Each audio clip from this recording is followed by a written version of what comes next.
بسم الله الرحمن الرحيم.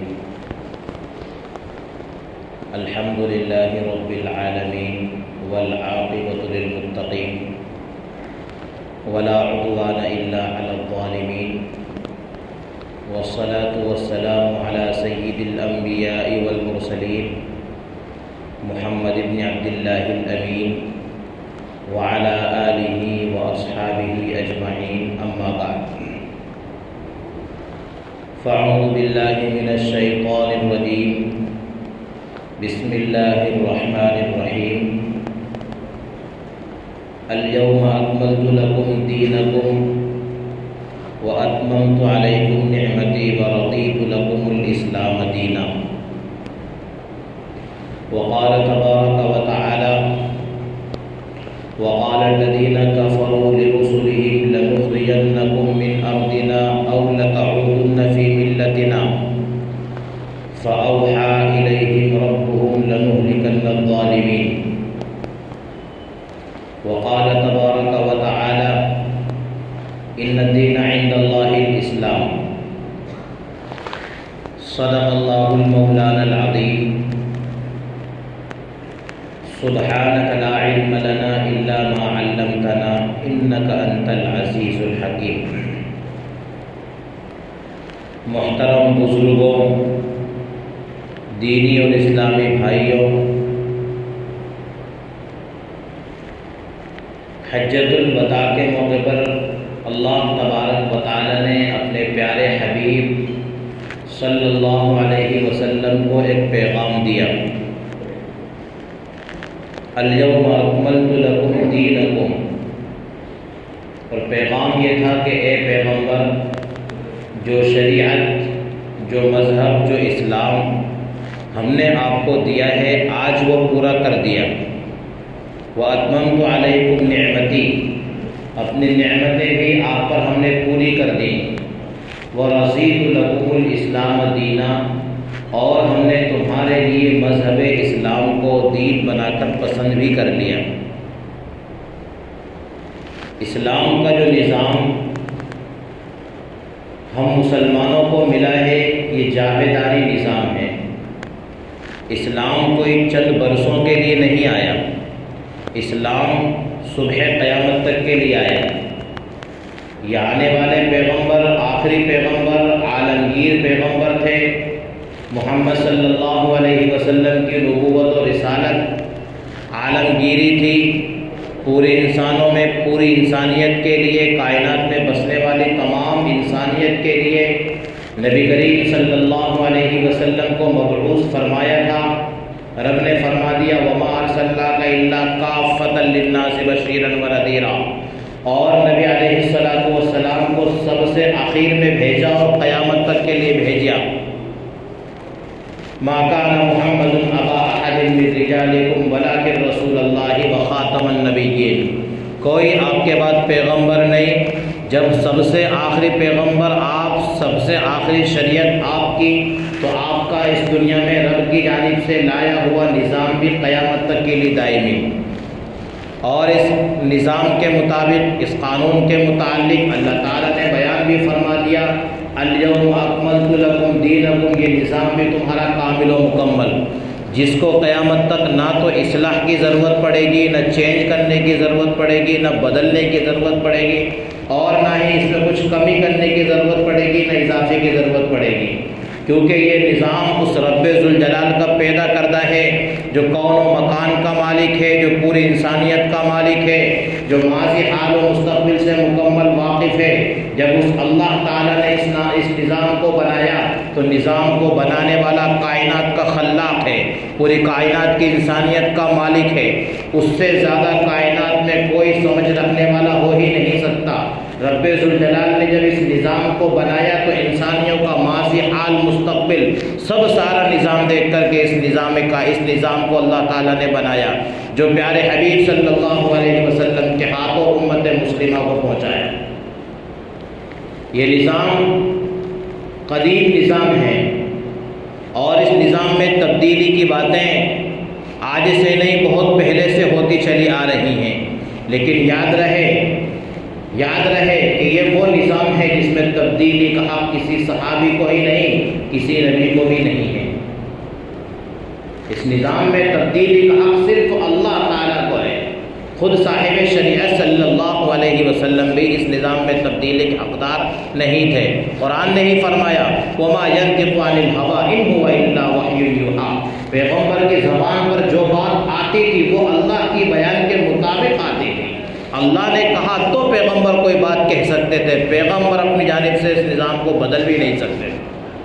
یہ آخری نظام ہے۔ حق و باطل کا تصادم تو روز ازل سے ہی چلا آ رہا ہے۔ نبی کریم صلی اللہ علیہ وسلم مکی زندگی میں تھے، اس وقت بھی آپ کو ڈرایا گیا، دھمکایا گیا، اور اسی پر بس نہیں بلکہ اگر اس آیت کریمہ کو آج پڑھ کے ہم دیکھتے ہیں ہمارے معاشرے میں تو ایسا لگتا ہے کہ ہو سکتا ہے کہ وہ آج ہمارے لیے ہی نازل ہوئی تھی۔ پارہ 13 کھولتے ہیں، قرآن کریم ہم سے مخاطب ہوتا ہے وقال الذین کفروا لرسلہم، یہ کفار پیغمبروں سے کہہ رہے تھے، کیا کہہ رہے تھے؟ لنخرجنکم من ارضنا، ہماری زمین سے ہم تم کو نکال دیں گے، تمہارا بائیکاٹ کر دیں گے، تم کو ملک کو بدل کر دیں گے۔ دوسری شکل او لتعودن فی ملتنا، یہ ہمارے نقش قدم پر تم کو چلنا پڑے گا۔ وقال الذین کفروا لرسلہم لنخرجنکم من ارضنا او لتعودن فی ملتنا، دو ہی آپشن پیغمبر کے سامنے کفار نے چھوڑے تھے، یا تو ہماری شریعت میں واپس لوٹ کر کے آ جاؤ، ہمارے نظام میں داخل ہو جاؤ، یا یہ کہ ہمارے ملکوں سے نکل باہر چلے جاؤ۔ آج غور کرتے ہیں تو ہمارے سامنے یہی ماجرا ہے۔ ایسا لگتا ہے کہ یہ آیت آج کے لیے ہی نازل ہوئی تھی کہ آج ہم کو اس وقت کی ظالم طاقتیں یہی دو آپشن دے رہی ہیں، یا تو ملک کو چھوڑ کر کے چلے جاؤ یا یکساں سول کوڈ کو نافذ کر لو۔ یہی دو نظام ہمارے سامنے ہیں کہ یا تو اس ملک کو چھوڑو، ملکوں کو چھوڑ کر کے باہر چلے جاؤ، یا پھر سیدھا سیدھا ہمارے قانون کو مانو، ہمارے نظام کو تسلیم کرو۔ فَأَوْحَىٰ إِلَيْهِمْ رَبُّهُمْ لَنُهْلِكَنَّ الظَّالِمِينَ، آسمانی حکومت کا فیصلہ ہے، زمینی حکومت کا فیصلہ نہیں ہے۔ رب کہہ رہا ہے میں نے اپنے پیغمبروں کو اس دن بھی یہی وحی کی تھی، فَأَوْحَىٰ إِلَيْهِمْ رَبُّهُمْ لَنُهْلِكَنَّ الظَّالِمِينَ، اس ظالموں کو تو پاش پاش کر دوں گا، ان کو تو تتر بتر کر کے چھوڑوں گا۔ وَلَنُسْكِنَنَّكُمُ الْأَرْضَ مِن بَعْدِهِمْ، اور اس روئے زمین کے حقیقی باشندے تم کو ہی بناؤں گا۔ ذَلِكَ لِمَنْ خَافَ مَقَامِي وَخَافَ وَعِيدِ، ہمارا تو اعتماد ہے اپنے پروردگار پر۔ اور ہوا نبی کریم صلی اللہ علیہ وسلم کو، آپ کے صحابہ کو مکہ مکرمہ سے ہجرت کرنے پر مجبور کر دیا، یا تو اسلام چھوڑ کر کے کفر میں داخل ہو جاؤ، یا مکہ چھوڑ کر سیدھے کہیں چلے جاؤ، دو ہی باتیں تھیں۔ نبی علیہ الصلوۃ والسلام بھی، آپ کے پیارے صحابہ بھی، مدینہ منورہ دار الاسلام بن چکا تھا، مدینہ کی جانب ہجرت کر رہے، بار اول حبشہ کی ہجرت کی، پھر مدینہ منورہ کی ہجرت کی۔ چند ہی سال گزرے تھے، 7 اور 8 سال ہی پورے ہوئے تھے، رب نے اپنا وعدہ تام کر دیا وَلَنُسْكِنَنَّكُمُ الْأَرْضَ مِن بَعْدِهِمْ، جو آسمانی حکومت نے وعدہ کیا تھا کہ سرزمین مکہ کا تم کو ہی مالک بناؤں گا، تم کو ہی اس کا باشندہ بناؤں گا، پورا کر دیا میرے رب نے وہ وعدہ، اور مکہ کی سرزمین فتح کر کے نبی علیہ الصلوۃ والسلام کے ہاتھوں میں عنایت کر دی۔ آسمانی حکومت کے سامنے زمینی حکومت کچھ نہیں کر سکتی۔ رب نے جو نظام اسلام کا ہم کو دیا، آج ہمارے اس نظام اسلام میں مداخلت کی مکمل کوشش کی جا رہی ہے، اور حد تو یہ ہے کہ ہم سے ہی پوچھا جا رہا ہے کہ تم یکساں سول کوڈ کو قبول کرو گے یا قبول نہیں کرو گے۔ یہ عجیب بات ہے۔ اسلامی شریعت ہم مسلمانوں کے لیے ایسی ہے جیسے کھانے پینے کی ضرورت، اگر ہم کو اس زمین پر جینا ہے تو مکان بھی چاہیے، روٹی بھی چاہیے، پانی بھی چاہیے۔ ایسے ہی اگر ہم مسلمان بن کر کے رہنا چاہتے ہیں تو ہم کو شریعت بھی چاہیے۔ بغیر پانی کے ہم زندہ نہیں رہ سکتے، بغیر شریعت کے ہم مسلمان نہیں رہ سکتے۔ کوئی بیوقوف ہم سے ہی پوچھے کہ تم پانی پیو گے زمین پر رہ کر، تم کھانا کھاؤ گے زمین پر رہ کر، تم مکان رکھو گے زمین پر رہ کر، یہ سوال ہی بیوقوفانہ ہے اس کا۔ تو کوئی ظالم، کوئی بیوقوف ہم سے اگر سوال یہ کرے کہ تم یکساں سول کوڈ کو قبول کرو گے، اپنی شریعت میں مداخلت برداشت کرو گے، اپنی شریعت کو ترک کر دو گے، یا اپنی شریعت پر باقی رکھو گے، یہ اس کا سوال ہی بھیجا ہے، سوال ہی اس کا بھیجا ہے، بے ڈھنگ کا سوال ہے، سوال ہی درست نہیں ہے۔ اور سوال بھی وہ کریں جن کو قرآن کریم بے وقوف کہے، پاگل کہے۔ سَيَقُولُ السُّفَهَاءُ مِنَ النَّاسِ مَا وَلَّاهُمْ عَنْ قِبْلَتِهِمُ الَّتِي كَانُوا عَلَيْهَا، پارہ 2 کے اندر جب شروع میں ہی اللہ تبارک و تعالیٰ نے کلام کیا، جو کافر ہے قرآن کریم اس کو سفیہ کہتا ہے، بے وقوف کہتا ہے۔ یہ سوال بھی بے وقوف لوگ ہم سے کریں۔ ہم مسلمان ہیں، ہمارا سودا اپنی جان پر تو ہو سکتا ہے لیکن ہمارے ایمان پر نہیں ہو سکتا ہے۔ اور کیوں کر ہو، ہم تو پہلے سے ہی بکے ہوئے ہیں، پہلے سے ہی ہم بکے ہوئے ہیں۔ ان اللہ اشتری من المؤمنین انفسهم واموالهم بان لهم الجنہ، لگ چکی ہماری ایک مرتبہ بولی جنت کے بدلے میں، بیچ چکے ہم اپنی جان کو جنت کے بدلے میں، ہے ہی نہیں اپنی جان کے حقدار ہم۔ ہماری جان بھی اللہ تعالیٰ کی ہے، ہمارا مال بھی اللہ تعالیٰ کا ہے۔ تو ہم جب ایک مرتبہ رب سے سودا کر چکے ہیں تو اب اپنے ایمان پر کسی سے سودا نہیں کر سکتے۔ اپنی جان دینا تو ہمیں گوارا ہے لیکن اپنے ایمان میں مداخلت، عقائد میں مداخلت، اپنے نظام قانون میں مداخلت، یہ ہم کو بالکل برداشت نہیں ہے۔ چند دنوں سے موجودہ حکومت نے جو ایک پروپیگنڈا اپنایا ہے، یہ چناوی پروپیگنڈا ہے، اس سے زیادہ اس کی کوئی حیثیت نہیں۔ یہ سمندر کا ایک بلبلہ ہے جو اٹھا اور ختم ہو جائے گا، اور اس سے پہلے کئی مرتبہ سرغنہ لوگوں نے اس قسم کے سر اٹھائے اور آئے اور چلے گئے۔ یہ سازش کوئی پہلی مرتبہ نہیں رچی جا رہی، 1973 سے اس طرح سے ہمارا پیچھا کیا جاتا رہا۔ اس وقت ہمارے اکابرین نے مسلم پرسنل لا کی بنیاد ڈالی 1973 میں، اور ممبئی میں باقاعدہ پروگرام منعقد ہوا۔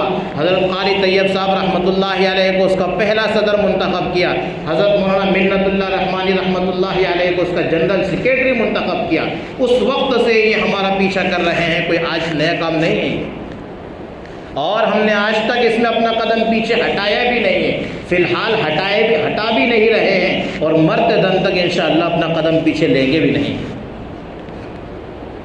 کیا ہے یہ مسلم پرسنل لا؟ ہمارے ملک میں دو قسم کے نظام ہیں، دو قسم کے قانون ہمارے ملکوں میں نافذ ہیں۔ ایک قسم کے قانون کو پرسنل لا سے تعبیر کرتے ہیں، اور دوسرا قسم کا جو قانون ہوتا ہے وہ کرمنل کوڈ کہلاتا ہے۔ ایک جو ہمارا نظام ہے وہ سول کوڈ ہے۔ سول کوڈ اس میں کیا ہوتا ہے؟ سول کوڈ میں ہمارے آئلی قانون آتے ہیں، پرسنل قانون آتے ہیں، اور کرمنل لا میں جو ہوتا ہے اس میں جرائم والی سزائیں طے کی جاتی ہیں۔ مرڈر کیا ہے تو کون سا کیس ہوگا، کسی کے ساتھ بدسلوکی کی ہے تو کون سا قانون اس پر نافذ ہوگا۔ اس سے تو ہمارا اتنا کوئی مسئلہ نہیں ہے، لیکن سول کوڈ یہ ہمارا اسی کا ایک حصہ ہے پرسنل لا۔ سول کوڈ کا ایک حصہ ہے پرسنل لا، جس میں ایک دفعہ میں ہر ہندوستانی باشندے کو، خصوصاً اس ملک میں بسنے والی اقلیتی تنظیموں کو یہ اختیار دیا گیا ہے کہ آپ اپنی تہذیب و تمدن کے ساتھ اپنی زندگی گزار سکتے ہیں۔ آپ کی پرسنل لا میں اور آپ کے آئلی اور پرسنل قوانین میں کسی کو مداخلت کی اجازت نہیں ہے، اور یہ اس وقت ہی طے ہوا تھا جس وقت ہمارے ملکوں کا نظام اور قانون بنایا گیا تھا۔ لیکن یکے بعد دیگر حکومتیں اس پر حملہ ڈالتی رہی ہیں، حملے کرتی رہی ہیں۔ اس میں ہمارے اوقاف کے مسائل، ہمارے نکاح کے مسائل، ہمارے طلاق کے مسائل، ہمارے وراثت کے مسائل، اور اس کے علاوہ جو کچھ بھی ہمارے آئلی اور پرسنل مسائل ہیں وہ سب سارے ہمارے پرسنل لا کے تحت داخل ہیں، جس میں حکومتوں کو کسی طرح کے دخل کی کوئی گنجائش نہیں ہے۔ اس وقت جو ہمارے حکومت، اس وقت موجودہ حکومت جو ہمارے نظام میں دخل کر رہی ہے وہ یکساں سول کوڈ کا عنوان انہوں نے دیا ہے، یکساں سول کوڈ، اور یہ ایک ایسا عجیب سا لالی پاپ ہے کہ جس میں کم علم اور بغیر پڑھے لکھے ان پڑھ لوگ بغیر سوچے سمجھے انبھکت طریقے سے بالکل ان کی اتباع کر رہے ہیں، جبکہ اس کا نقصان صرف مسلمانوں کو ہی نہیں، اس کا نقصان ملکوں میں بسنے والے ہر طبقے کو ہے۔ اس کا خمیازہ صرف انسانوں کو ہی، مسلمانوں کو نہیں، بلکہ پورے ملک کو اس کا خمیازہ بھگتنا پڑے گا۔ پرسنل لا کا جو نقصان ہے، اس میں جو مداخلت جو ہو رہی ہے یکساں سول کوڈ کے ذریعے، اس میں نقصان پورے ملک کا ہے۔ اس ملک کی سالمیت کو بقا حاصل نہیں ہو سکتا، اس ملک کے امن و امان کو اس ملک کا امن و امان ختم ہو جائے گا اگر اس قسم کا کوئی نظام آیا۔ تو اس نظام کے آنے کے بعد ہم مسلمان ارتداد پر تو مجبور نہیں ہوں گے، لیکن ہاں کہیں نہ کہیں ہم مجبور ہو جائیں گے کہ اپنے پرسنل قوانین پر شریعت کے مطابق عمل نہیں کر پائیں گے۔ آخر کیوں ہم پر یکساں سول کوڈ کی مخالفت کر رہے ہیں؟ اس کی بہت ساری وجوہات قانون دان لوگوں نے بیان کی ہیں۔ اس میں سے بڑی وجہ یہ ہے کہ یہ سیدھا ہمارے نظام اسلام سے متصادم ہے۔ یکساں سول کوڈ کا ٹکراؤ سیدھا سیدھا ہمارے نظام تعلیم اور نظام اسلام سے۔ یکساں سول کوڈ کے آنے کے بعد ہم اپنے وقت پر اپنی اذانیں بھی نہیں کہہ سکیں گے۔ نظام بنا دیا شام 6 سے صبح 6 تک کوئی لاؤڈ اسپیکر چالو نہیں رہے گا، ہماری اذانیں بھی بند ہو جائیں گی۔ نظام آ گیا کہ تعلیمی تمام ادارے ایک ہی نظام اور ایک ہی کورس سے چلیں گے، ہمارے مدرسے بھی باقی نہیں رہیں گے۔ نظام آ گیا کہ سب کو برابر کا حق دینا پڑے گا، تو آج جو شریعت اسلامیہ نے طلاق کا اختیار مرد کو دے رکھا ہے، کل ہماری موجودہ حکومت طلاق کا اختیار عورت کو بھی دے دے گی۔ نظام آ جائے گا کہ سب کو یکساں رہنا ہے، تو آج جس طرح شریعت اسلامیہ میں وراثت کا طریقہ یہ ہے کہ لڑکے کو دگنا اور اس لڑکی کو اکیلا حصہ ملتا ہے، کل کو دونوں کو برابر حصہ ملے گا۔ یہ ایک نہیں دو نہیں، نہ معلوم یا کے بعد کتنے سارے ہمارے اسلامی قوانین اور کتنے سارے ہمارے احکامات ہمارے ہاتھ سے چلے جائیں گے، اور ایک تو نہیں بلکہ پھر نہ معلوم کون کون سی مصیبتوں میں جھمیلوں میں ہم پھنس جائیں گے، حتیٰ کہ ہم اپنی اولاد کے نکاح اپنے اختیار سے اپنی شریعت کے مطابق نہیں کر پائیں گے۔ ان کے نکاح بھی کوڈ سے ہوں گے، اور ان کی نکاح کی عمریں، لڑکیوں کی نکاح کی عمریں بھی گورنمنٹ طے کرے گی۔ کس عمر میں تم کو، جیسا کہ ہو رہا ہے جزوی طور پر، کس عمر میں تم کو نکاح کرنا ہے، کس عمر میں تم نکاح نہیں کر سکتے ہو۔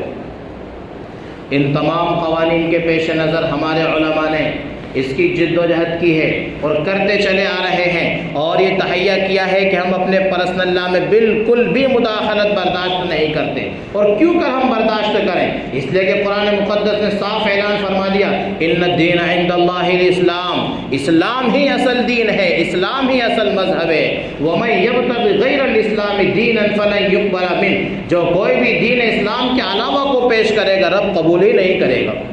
رب کے دربار میں ایک ہی نظام قبول ہے، ایک ہی اسلام قبول ہے، اس میں کسی طرح کا گتر بوت داخل ہی نہیں ہو سکتا۔ ہم مسلمانوں کو یہ حکم ہے اللہ تبارک و تعالیٰ کی جانب سے کہ ہم پورے اسلام میں داخل ہو جائیں۔ آدھا تیتر آتا بٹیر اس طرح سے نہیں چلے گا، کچھ گورنمنٹ کی مان لیں، کچھ اسلام کی مان لیں، جہاں ضرورت ہو اسلام کی مان لیں، جہاں مجبور ہو جائیں حکومت کی مان لیں۔ نہیں، ہم مسلمان شریعت سے چلنے والے ہیں، شریعت کے مطابق ہی اپنی زندگی گزاریں گے، اور شریعت کے مطابق ہی ہم اپنے زندگی کے تمام امور کو حل کریں گے۔ لیکن ایسے حالات میں سب سے بڑی کمزوری ہم مسلمانوں کی ہے۔ ذمہ داری بھی ہماری ہے، کمزوری بھی ہماری ہے۔ کیا ہماری کمزوری ہے؟ ہم نے خود ان کو آگے بڑھ کر کے اپنی شریعت میں مداخلت کرنے کا موقع دیا۔ اگر ہم اپنے مسائل اپنے کورٹ کچہری میں حل کرتے ہیں، دارالقضا میں بیٹھ کر اپنے طلاق اور وراثت کے مسائل کو حل کراتے ہیں، اپنے اوقاف کے مسائل کو اپنے علماء سے ہم حل کراتے ہیں، ان کے پاس جانا ہم گوارا ہی نہیں کرتے ظالم حکومتوں کے پاس، تو ان کو یہ مداخلت کی جرأت بھی نہیں ہوتی۔ جب انہوں نے دیکھا ہمارے کورٹ کے، ہمارے تھانے کے چکر وہ خواتین لگا رہی ہے جن کو طلاق ہو جاتی ہے، وہ خواتین ہمارے دروں پر آ رہی ہیں جو اپنے نفقے کے مطالب ہیں، اور ان کے جہیز کے مسائل ہمارے سامنے آ رہے ہیں، پتہ چل گیا ان کو ہماری کمزوری سمجھ میں آ گئی کہ ان مسلمانوں کا نظام مستحکم نہیں ہے، یہ اپنے نظام سے متفق نہیں ہے۔ ہم نے موقع دیا۔ پہلی مرتبہ جب مسلم پرسنل لا بورڈ میں مداخلت کی، جس وقت تو کوشش ہوئی، وہاں بھی تو یہی مدعا بنا، ہماری ایک خاتون اپنے طلاق کا مسئلہ سپریم کورٹ تک اٹھا کر کے لے کر کے چلی گئی۔ اس وقت موجودہ سپریم کورٹ نے یہ حکم دیا موجودہ گورنمنٹ کو کہ تم پرسنل لا ایسا کوئی نظام بناؤ جس میں یکساں سول کوڈ نافذ ہو جائے۔ کیسے یہ آیا؟ کہ ہمارے ہی برے کرتوتوں کی بنیاد پر آیا۔ ایسے حالات میں ہم مسلمانوں کے لیے سب سے پہلی ذمہ داری ہے ہم اپنے نظام کو اپنا سمجھیں، اپنے نظام کو اپنے گھر میں بیٹھ کے حل کرنے کی کوشش کریں۔ ہماری اپنی خود کی تنظیم ایسی ہو جو ہمارے قوانین کا اور ہمارے اصول و ضوابط کا لحاظ رکھتے ہوئے، شریعت کا پاس و لحاظ رکھتے ہوئے ہمارے مابین اسلامی طریقے پر فیصل ہو۔ قرآن مقدس کا صاف فیصلہ ہے، فَإِن تَنَازَعْتُمْ فِي شَيْءٍ فَرُدُّوهُ إِلَى اللَّهِ وَالرَّسُولِ إِن كُنتُمْ تُؤْمِنُونَ بِاللَّهِ وَالْيَوْمِ الْآخِرِ۔ آپس میں تمہارا کوئی جھگڑا ہو جائے تو تم اللہ اور اس کے رسول کی جانب اپنے مقدمات لے جاؤ۔ اللہ رسول کے پاس کیسے لے جاؤ؟ قرآن مقدس کی جانب لے جاؤ، احادیث رسول کی جانب لے جاؤ، اہل قرآن کے پاس لے جاؤ، اہل حدیث کے پاس لے جاؤ، حدیث کے جاننے والوں کے پاس اپنے مقدمات لے جاؤ، مسائل شرعیہ کے جاننے والوں کے پاس اپنے مقدمات لے جاؤ، اسلامی طریقے سے اپنے نظام کو حل کراؤ۔ فَإِن تَنَازَعْتُمْ فِي شَيْءٍ فَرُدُّوهُ إِلَى اللَّهِ وَالرَّسُولِ۔ قرآن کا ہم کو حکم تھا مجرم ہم ہیں کہ ہم نے اپنے نظام کو تسلیم نہیں کیا، مجرم ہم ہیں کہ ہم نے شریعت اسلامیہ کو اپنے کھندے سے اتار کر کے پھینک دیا۔ جب تک ہم مسلمان پکے نمازی تھے، ہم وقت مسجد میں فجر کی نماز میں بھرے ہوئے رہتے تھے، کسی کی مجال نہیں تھی کہ فجر کی اذان پر آواز اٹھائے۔ جب دیکھا موجودہ لوگوں نے کہ مسلمان سوئے پڑے ہوئے ہیں، ان کی اکثریت بستروں میں ہے اور بآواز بلند مؤذن صاحب اذان کہہ رہے ہیں، تب ان کو یہ مداخلت کی جرأت ہوئی کہ ان کے اذانوں پر پابندی لگائی جائے۔ جب تک ہم مستحکم تھے، کسی نے ہماری طرف نظر اٹھا کر کے دیکھنے کی ہمت بھی نہیں کی۔ ہم کمزور ہوئے تو ہماری کمزوری اور ہماری دکھتی رگ کو سمجھ لیا، ہماری نفس کو پکڑ لیا، کہاں ان میں کمزوری ہے، ان کے پاس کوئی نظام ہی نہیں ہے کہ جس کے نتیجے میں اور جس کے بلبوتے پر یہ اپنے آپ سے مسائل کو حل کریں۔ جب ہم اپنے مسائل کو حل نہیں کر پائے تو پھر ہمارے نظام میں مداخلت کی کوشش کی جا رہی ہے۔ اس وقت جو ہمارے سامنے ایک بہت ہی اہم مسئلہ ہے، وہ ہے یکساں سول کوڈ کے نفاذ کا مسئلہ ہے۔ یکساں سول کوڈ کا نفاذ اگر ہو جائے گا تو ہمارے ہاتھ سے ہماری شریعت اسلامیہ کا نصف حصہ ہی نہیں بلکہ اس سے زائد حصہ چھن جائے گا، کیونکہ اس ملک میں جہاں ہم رہتے ہیں جمہوری ملک ہے، اس ملک میں ہمیں تمام قوانین اسلام پر اور تمام اسلامی شریعتوں کے شعائر کے ساتھ جینے کی تو پہلے سے ہی اجازت نہیں ہے۔ ملکوں کے نظام کے تحت رہنے کی ہم کو اجازت ہے، تمام شعائر اسلام کو کھلے طور پر ہم کو آزادانہ طور پر ہم کو بجا لانے کی تو پہلے سے ہی اجازت نہیں۔ کچھ تھوڑے مسائل ہمارے پاس رہ گئے تھے جو ہمارے پرسنل لا کے عنوان سے تھے، اور اب یہ تیسرا چوتھا موڑ ہمارے سامنے ایسا آ کھڑا ہوا کہ جس میں ہمارے پرسنل لا اور ہمارے آئلی قوانین بھی ہمارے ہاتھوں سے چھننے جا رہے ہیں۔ اس میں رائے دہی کا جو ایک سلسلہ چل رہا ہے، دونوں قسم کی باتیں اہل علم اور علماء کی طرف سے کی جا رہی ہیں۔ بعض لوگ تو کہہ رہے ہیں کہ رائے دہی کا نظام ہونا ہی نہیں تھا، عقل بھی اس کو تسلیم کرتی ہے، اس لیے کہ اس سے پہلے ہم 2-3 سال پہلے 3 طلاق کے مسئلے میں آزما چکے ہیں اس نظام کو، کوئی فائدہ نہیں ہوا۔ گاڑیاں بھر کے فارم ہم نے سپریم کورٹ بھیج دیے کہ ہم کوئی اس کو منظور نہیں کرتے۔ چند معدود خواتین تھیں جو بی جے پی کی جانب سے تھیں جنہوں نے یہ مقدمہ دائر کیا تھا کہ ہم کو 3 طلاق والا بل پسند نہیں ہے، انہی کے کہنے پر گورنمنٹ نے قانون بنا دیا اور فیصلہ کر دیا، لاکھوں نہیں کروڑوں کی درخواستوں کو رد کر دیا۔ آزما چکے ہیں ایک مرتبہ۔ تو کچھ لوگ تو ایسا کہہ رہے ہیں کہ اس وقت بھی جو ہم نے ایک نیا نظام کھڑا کیا ہے کہ اپنی رائے دہی اپنے ای میل آئی ڈی کے ذریعے پہنچائیں، تو کچھ تو کہہ رہا ہے کوئی فائدہ ہی نہیں ہے، اس سوال کا جواب دینا ہی نہیں تھا ہم کو۔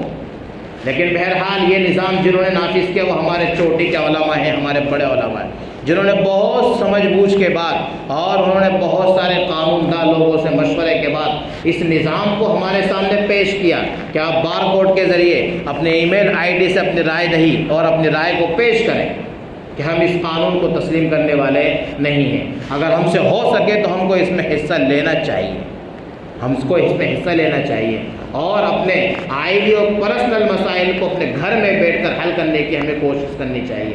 وجہ اس کی یہ ہے کہ ہم مسلمان ہیں، ہم سب کچھ برداشت کر سکتے ہیں، لیکن ہمارے اسلام کو اپنے ہاتھ سے چھوڑ دیں یہ ہمیں منظور نہیں ہے۔ ہم مسلمان ہیں، اسلام ہے تو سب کچھ ہے، اور اگر اسلام نہیں تو کچھ بھی ہمارے ہاتھ میں نہیں ہے۔ مسلمان اسلام کے بغیر نہیں رہ سکتا، جیسا کہ مچھلی پانی کے بغیر نہیں رہ سکتی۔ کھانے پینے کی جو ضروریات ہماری ہیں اس سے کہیں زیادہ بڑھ کر کے اللہ تبارک و تعالیٰ نے ہم مسلمانوں کے لیے ہمارے نظام اسلام کو ہمارے لیے ضروری قرار دیا ہے۔ ہمارا نظام اسلام اس سے کہیں زیادہ ہمارے لیے ضروری ہے۔ ایسے موقع پر ہمارے لیے ضروری ہوتا ہے کہ ہم اپنے نظام کو اپنی ذات میں مستحکم کریں۔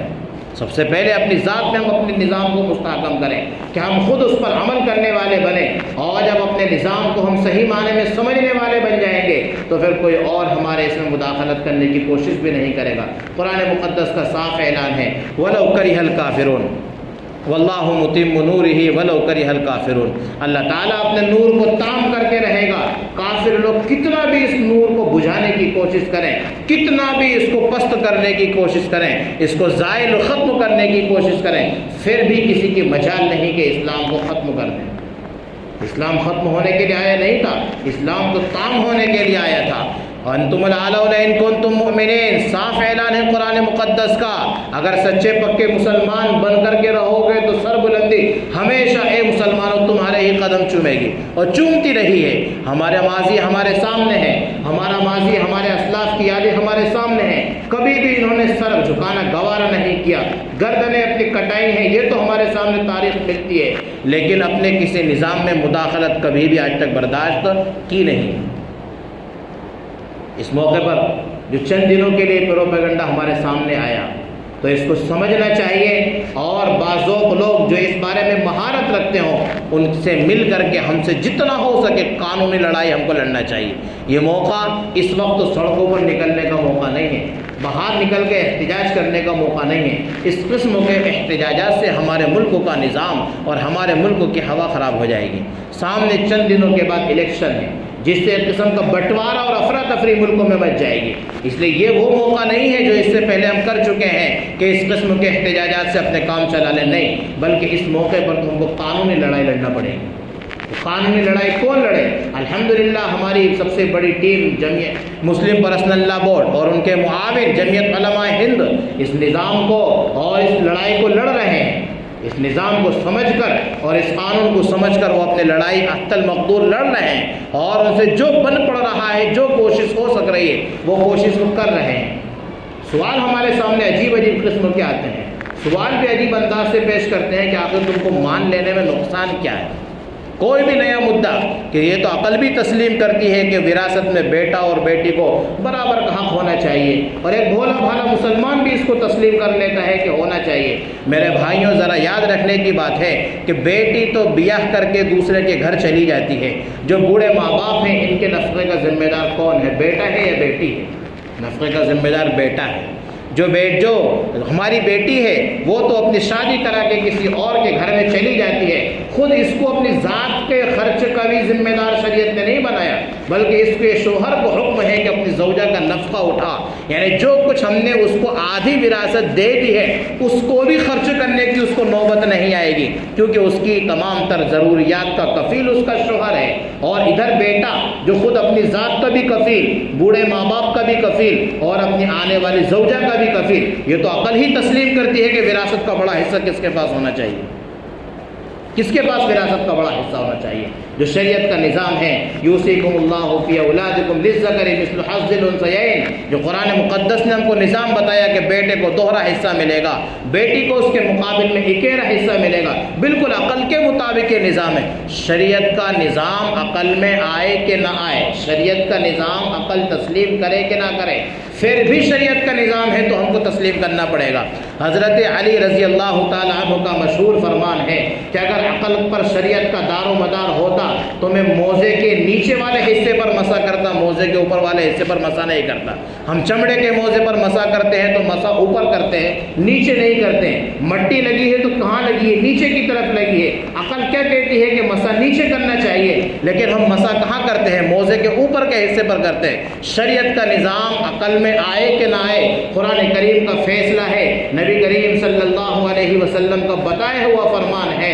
آپ نے جو رہنمائی فرما دی، آپ کے صحابہ نے آپ کے فرامین جو ہم تک پہنچا دیے، مسلم ہے، قطعی ہے، ان کو ماننا ہر مسلمان کے ذمہ ہے۔ اس میں شک کرنا بھی اپنے ایمان میں شک کرنا ہے، اپنے ایمان میں شک کرنا ہے۔ اسلام کے نظام میں شک کرنا، اسلام کے قوانین میں پشو پیش ہونا، یہ ہمارے ایمان کے متزلزل ہونے کی علامت ہے، اپنے ایمان میں کمزور ہونے کی علامت ہے۔ حضرت ابو بکر صدیق رضی اللہ تعالیٰ عنہ کے سامنے یہی تو مسئلہ آیا تھا کہ اے ابو بکر، تمہارا رفیق یار جس کے ساتھ تم نے دوستی لگائی ہے، جس کے نام پر تم کلمہ پڑھتے ہو، ابھی تک تو زمینی باتیں کر رہا تھا اور کہتا تھا کہ میں یہ کہتا ہوں، وہ کہتا ہوں، یہ بتاتا ہوں، وہ بتاتا ہوں۔ آج صبح میں اس نے آسمانوں کی معراج کی، آج رات میں اس نے آسمانوں کی معراج کی، اور صبح میں لوگوں کو یہ کہہ رہا ہے سبحان الذی اسریٰ بعبدہ لیلا من المسجد الحرام الی المسجد الاقصی۔ وہ دعویٰ کر رہا ہے کہ مسجد حرام سے میں مسجد اقصی گیا، مسجد اقصی سے آسمانوں پر گیا۔ ابو بکر عقل سے تو ذرا سوچ کے بتاؤ،